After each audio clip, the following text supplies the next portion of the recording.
Hi, I'm Joan Newcomb, and today's weekly musings is Appreciation, Gratitude, Illness, and Growth. I'm doing a series of weekly musings, and I'm using posts from my blog, Adventures in Density and Effort, as inspiration. Now, I wrote these a while ago, and the world has completely changed since then. So at the end, I will summarize the topic based on everything that's going on in the world today. I also have some special offers, so stay tuned to the very end to see what they are. Appreciation, Gratitude, Illness, and Growth. We're in the holiday season amidst the hustle and bustle of shopping and eating and family and friends. If we hit the holidays head on, we operate solely from our to-do list. We operate unconsciously. Things get done because this is the way they've always been done. Things have to be done perfectly. We get stressed out. We get sick. Step back and see the bigger picture. It's a time of Thanksgiving, but what does that mean? Grateful to have your Christmas decorations up early? Grateful for Black Friday so you can finally get that coveted item on sale? Appreciation is a lighter energy and a broader perspective, and it's also associated with prosperity and abundance. Whenever you pay for something, you're expressing your appreciation for it. Whenever someone pays you, they're expressing appreciation for your service. New Year's brings the end of the holiday and the end of the year and beginning a whole new cycle of growth. Whenever we go through expansion, our bodies have to adjust. Our vibrational frequency raises and the denser aspects within us rise to the surface to be cleared. We can experience this as needing to sleep more or eat more, but we can also experience it as illness. Our bodies want to be nurtured through growth experiences. Hot baths, chocolate, movies, books, naps are all great ways to coax your body through a growth experience. Express appreciation to your body by giving it a little extra self-care this holiday season. You might avoid getting sick. And if you have an experience like this or just have any questions, please leave me a comment below. I love to read your comments. So this is funny to me because I am sick. I've been sucking on lozenges for the last couple of videos I've been recording here. It started off just as a runny nose and ended up being a chest cold, and I've had it for 3 weeks. And even had a chest x-ray that showed that it wasn't pneumonia and it's not cancer.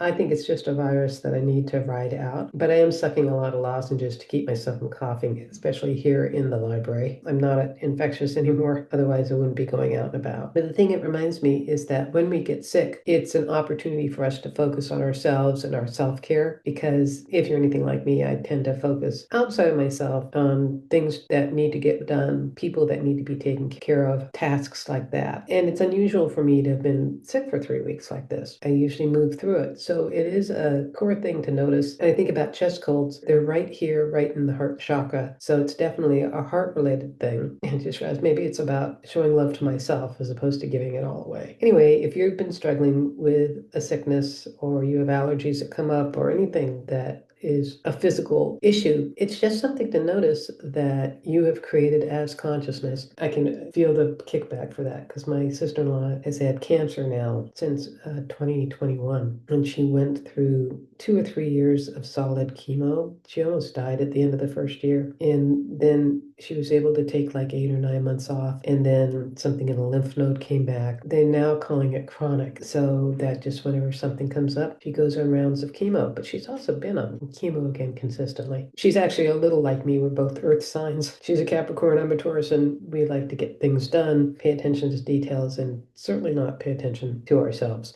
or our bodies. Maybe I've got a lesson to learn there. And she has been taking steps to do self-care things and get some extra like acupuncture and physical therapy and things like that she's doing. She's a really smart lady. Back to you again. Notice for yourself if you've got anything like that going on and respond to it as consciousness. Respond to it as your higher self and see if that shifts your way of being with it. And if you try this, let me know again in the comments below because I love to read your comments. And if you like these videos, please share them with your family and friends and on your social media. Please click the thumbs up button, the heart button. Please like or subscribe, and all of those things, including comments. Tell the algorithm to share this far and wide and get this out to someone who really needs to see this information. And if you want to know more, I have a free sample of one of my consciousness techniques below. It's called the Skybox Technique, and it gives you a drone's eye perspective of what's going on in your life and in your world today. And I also have a do-it-yourself class below, and I think another class